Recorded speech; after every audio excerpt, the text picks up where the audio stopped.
march. Remember, did not great Julius bleed for justice' sake? What villain touched his body that did stab, and not for justice? What shall one of us that struck the foremost man of all this world, but for supporting robbers? Shall we now contaminate our fingers with base bribes and sell the mighty space of our large honors for so much trash as may be grasped us? I had rather be a dog and bathe the moon than such a rope. Brutus, bait not me. I'll not endure it. You forget yourself to hedge me in. I am a soldier. I, older in practice, abler than yourself to make conditions. So too you are not, Cassius. I am. I say you are not. Urge me no more. I shall forget myself.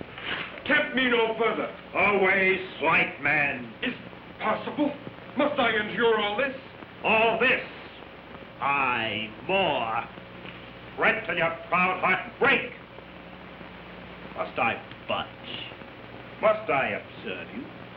Must I stand and crouch under your testy humor? By the gods, you shall digest the venom of your spleen, though it do split you.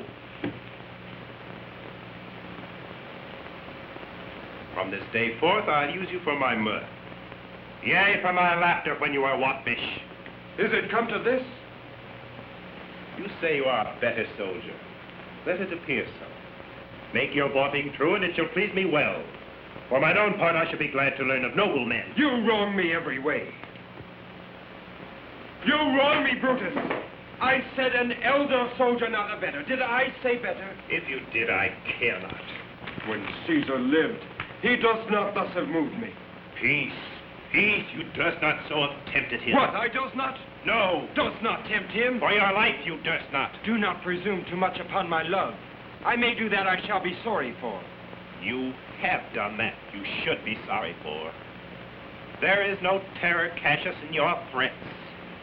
For I am armed so strong in honesty that they pass me by as the idle wind, which I respect not.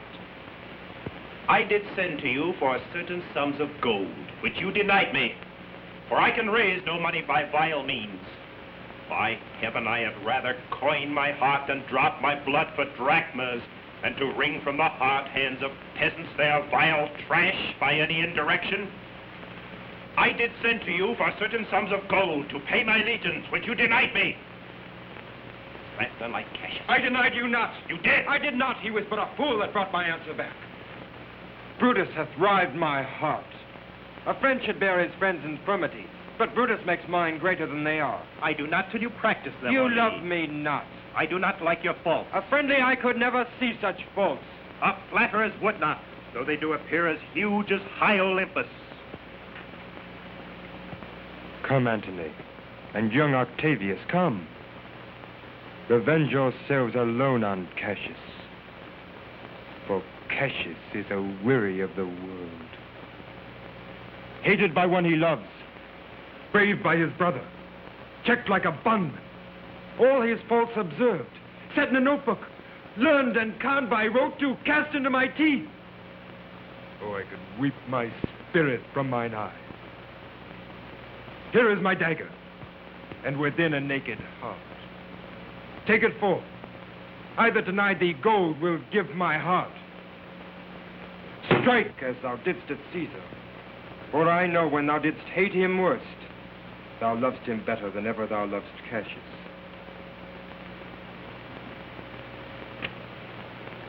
Sheathe your dagger. Be angry when you will. It shall have scope. Do what you will. Dishonor shall be humor. Hath Cassius lived to be but mirth and laughter to his Brutus, when grief and blood ill-tempered vexeth him? When I spoke that, I was ill-tempered. Do you confess so much? Give me. And my heart, too. Oh, Brutus, have not you love enough to bear with me when that rash humor which my mother gave me makes me forgetful? Yes, Cassius. And henceforth, when you are over earnest with your Brutus, you think your mother chides, and leave you so. Lucius! Lucius, a bowl of wine. I did not think you could have been so angry.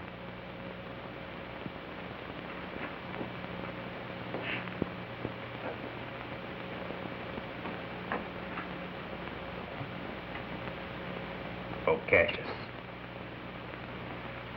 I am sick of many griefs.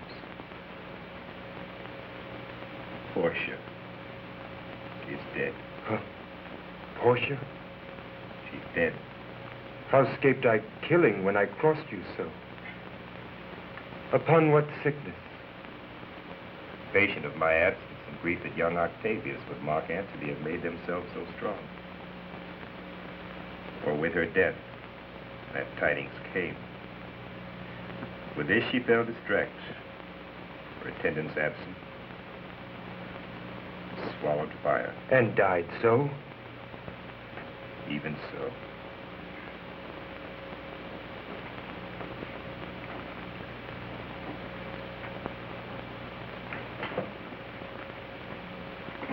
In this I bury all unkindness, Cassius.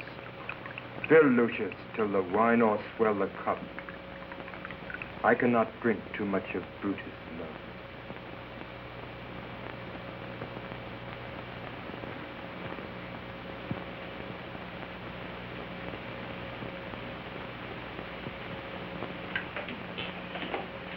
Welcome, Decius. Come in, Masala.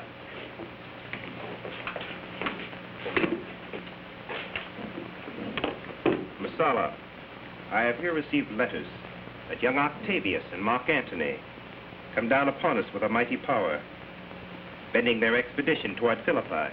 Myself have letters of the self-same tenor.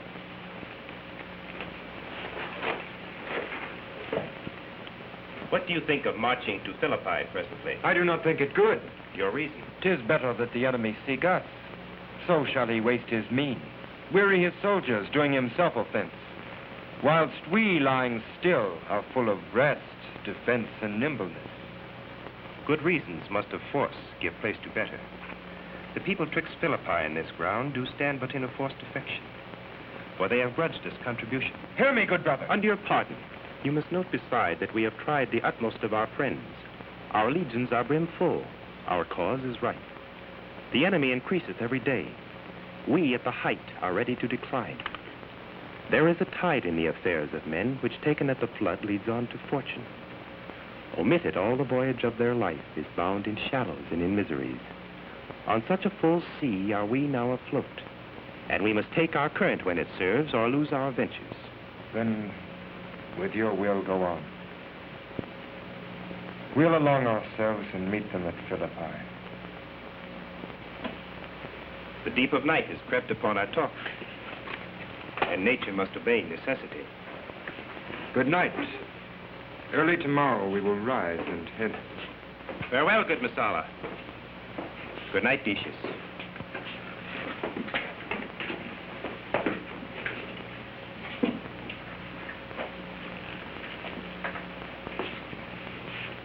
Good night, and good repose, noble, noble Cassius. Oh, my dear brother, this was an ill beginning of the night. Never come such division between our souls. Let it not, Brutus. Everything is well. Good night, my lord.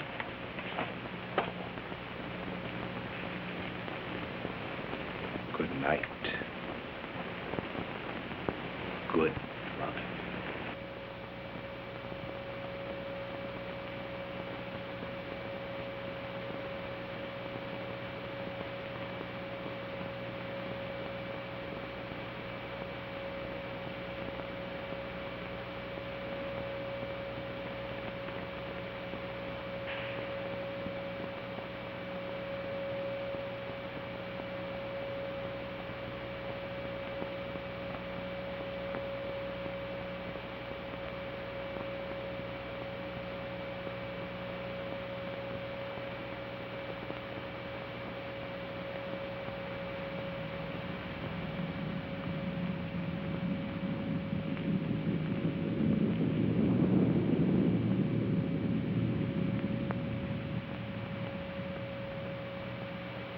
Speak to me what thou art. Thy evil spirit, Brutus, Why comest thou? to tell thee thou shalt see me at Philippi. Well, then I shall see thee again. Aye, at Philippi, at Philippi, at Philippi.